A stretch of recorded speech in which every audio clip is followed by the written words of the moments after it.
There's a moment, maybe your second day, maybe your third, when Bali stops being a destination and starts being something harder to explain. You are sitting in a warung, eating nasi goreng for less than $1. A woman nearby is laying flowers at a small temple shrine. Roosters are going off somewhere. The air smells like incense, frangipani, and rain wet stone. And you think, I don't want to leave. I've been to a lot of places, but Bali is different. Bali gets under your skin. Indonesia is the world's largest Muslim majority nation, but Bali is different.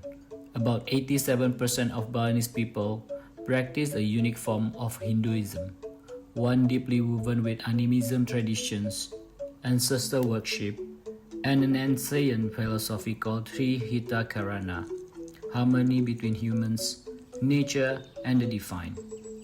And you feel this everywhere. Every single morning, Balinese women place small woven banana leaf trays called canang sari outside their homes, their shops, even their motorbikes.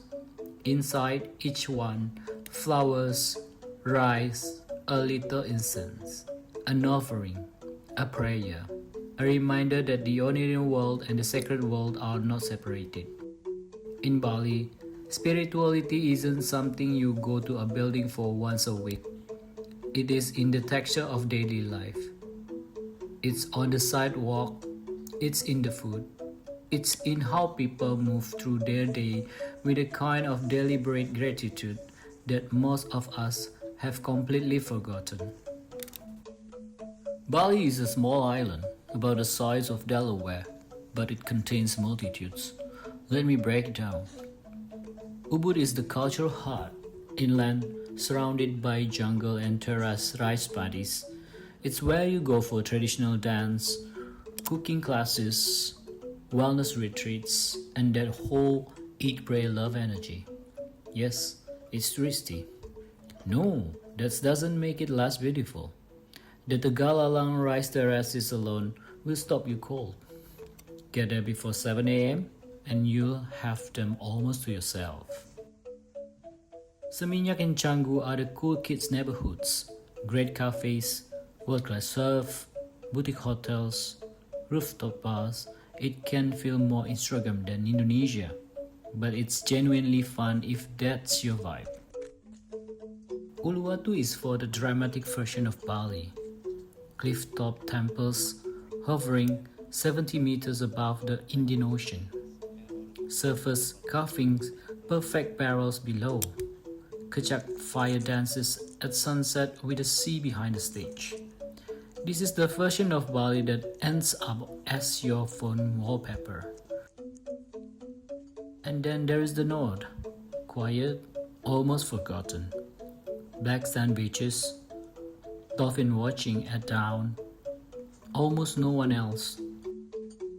If you want Bali without the crowds, go north.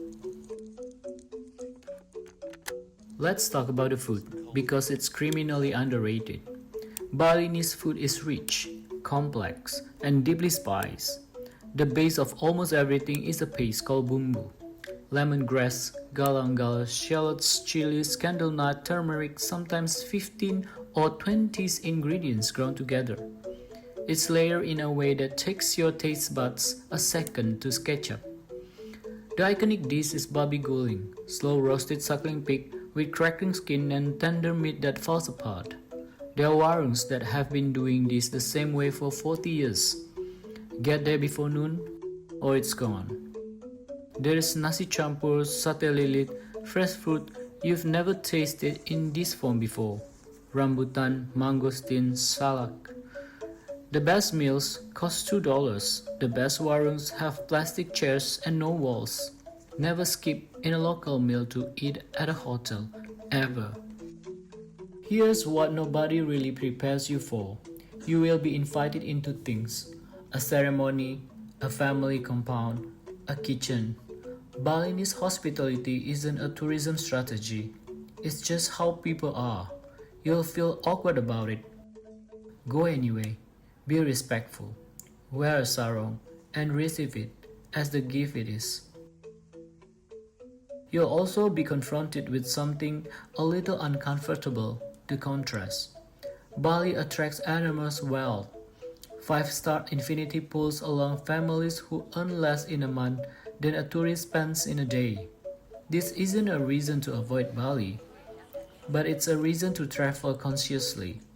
Eat local, stay in Balinese owned guest houses, buy directly from artisans. Your money, spent intentionally, goes a long way here. And the arts. Oh, the arts. Bali has one of the most vibrant living artistic traditions on earth. Every village has its own style of weaving, carving, or painting. This isn't a museum. This is a culture that actively, proudly alive, and it's available to you. A few quick practical things because someone's going to ask. The best time to visit is the dry season, April to October. June to August is peak, busy but beautiful.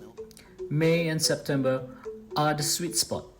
The wet season isn't unlivable, but plan your days around the afternoon rain.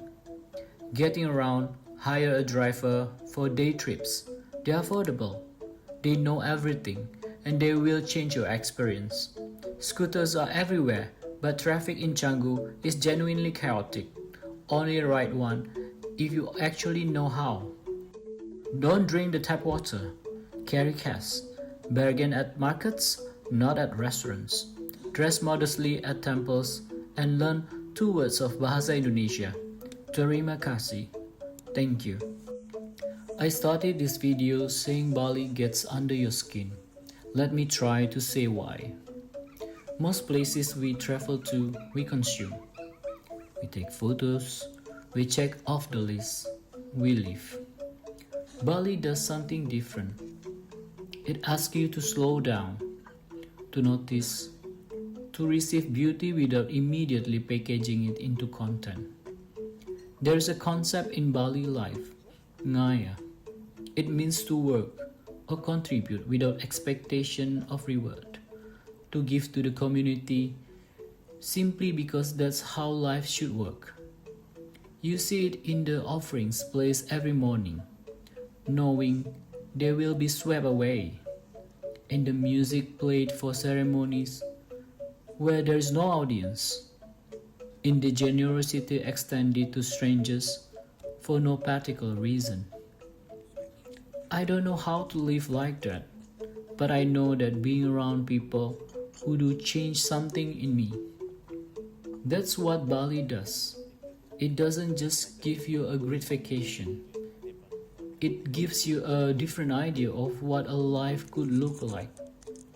A little more present, a little more grateful, a little less in a hurry. And then you go home, and the airport lines and the notifications come back. But something stays. Something's quiet and stubborn. That's the island. That's Bali.